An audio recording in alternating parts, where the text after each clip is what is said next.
Hello बच्चों, नमस्कार। मैं अजीत शर्मा फाउंडेशन अकादमी नामक इस यूट्यूब चैनल पर आपका स्वागत करता हूं।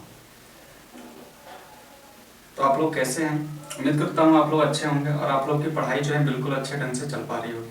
इसका अगला प्रश्न देख लेते हैं। अगर हम लोग इसके अगले प्रश्न के बारे में बात करें, 4 नंबर प्रश्न, ठीक है। तो आप लोगों को क्वेश्चन दिख रहा होगा, आप लोग देख सकते हैं। भूमि के एक बिंदु से जो मीनार के पाद बिंदु से 30 मीटर की दूरी पर है, मीनार के शिखर का उन्नयन कोण 30 डिग्री है, तो मीनार की ऊंचाई जो है हम लोग को ज्ञात करके दिखानी है, ठीक है। तो इसी आधार पे हम लोग जो है क्या करते हैं, इसका चित्र भी बना लेते हैं। बोल रहा था भूमि के एक बिंदु से, मान लीजिए भूमि का एक बिंदु ये है और यहाँ पे जो है मान लीजिए एक मीनार खड़ी हुई है इस प्रकार से, ठीक है। मीनार के पाद बिंदु तक की जो दूरी है वो हम लोगों को 30 मीटर दी गई है, ठीक है। 30 मीटर दिया गया है। इसी क्वेश्चन के आधार पे हम लोग चित्र भी बना ली। ये कोण जो है, उन्नयन कोण जो है हम लोग को 30 डिग्री दिया गया और यहाँ से जो है 30 मीटर की दूरी पर यह स्थित है। ये हम लोग का मीनार है,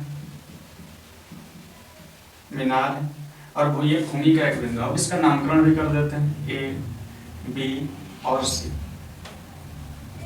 अब देखिए, अब हम लोगों से एक क्वेश्चन में पूछा गया है, तो मीनार की ऊंचाई क्या कीजिए, ज्ञात कीजिए। तो हम लोगों से जो भी पूछा जाए उसको हम लोग क्या कर देंगे, मान लेंगे। माना मीनार की ऊंचाई बराबर h मीटर। देखिए हम लोग मान ली, यहाँ पे लिख देंगे। अब लिखेंगे 4 नंबर प्रश्न के लिए सोल्यूशन कर रहे हैं इसका। लिखेंगे माना मीनार AB की ऊंचाई, मीनार AB की ऊंचाई बराबर h मीटर, ठीक है।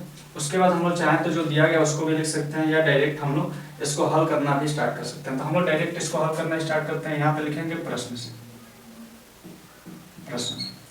यहाँ पे हम लोग देख पा रहे हैं कि यहाँ पे एक भूमि का बिंदु है, इससे मीनार के पाद बिंदु तक की दूरी जो है 30 मीटर दी हुई और मीनार की ऊंचाई हम लोगों से पूछी गई, यानी कि ये जो है लंब हो गया। कहेंगे थीटा के जस्ट सामने वाली भुजा जो होती है उसको लंब बोला जाता है, यानी कि परपेंडिकुलर बोलते हैं। और जस्ट ये आधार वाली भुजा है, इसको क्या बोलेंगे, बेस यानी कि आधार बोलेंगे।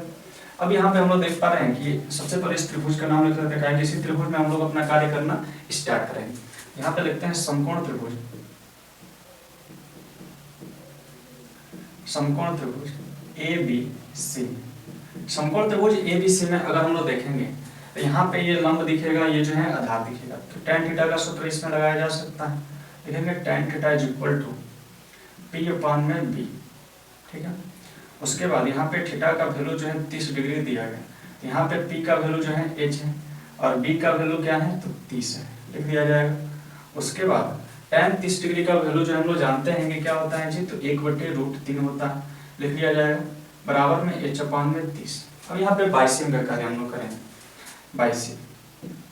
बाइसियम जब हम लोग करेंगे तो यहाँ पे ये हो गया 30√3h इज इक्वल टू 30 हो गया। h का वैल्यू ज्ञात करना है तो h को इधर छोड़ देते हैं हम लोग। इसको जब इधर लेके जाएंगे तो ये हो गया 30/√3। क्योंकि हम लोग देख पा रहे हैं कि यहाँ पे जो है एक ऐसा टर्म आया है जो एक अपरिमेय संख्या के रूप में। अब हम लोग क्या करते हैं, हर का परिमेयकरण के इसको परिमेय संख्या बनाने का प्रयास करते हैं। कभी भी जो है बटे में जो है, जब हर में हम लोग को एक अपरिमेय संख्या आ रही तो जो है इसका सटीक उत्तर नहीं हो सकता, यानी कि गलत उत्तर हो सकता है। हम लोग क्या करेंगे, इसको जो है हर में परिमेय बनाने का प्रयास करेंगे। तो यहाँ पे हो जाएगा √3/√3, हर का परिमेयकरण किया जा रहा है। अब यहाँ पे h इज इक्वल टू 30√3/3 हो जाएगा। 3 दाहा में 30 होता है, ठीक है। अतः करके लिख लिया जाएगा, अतः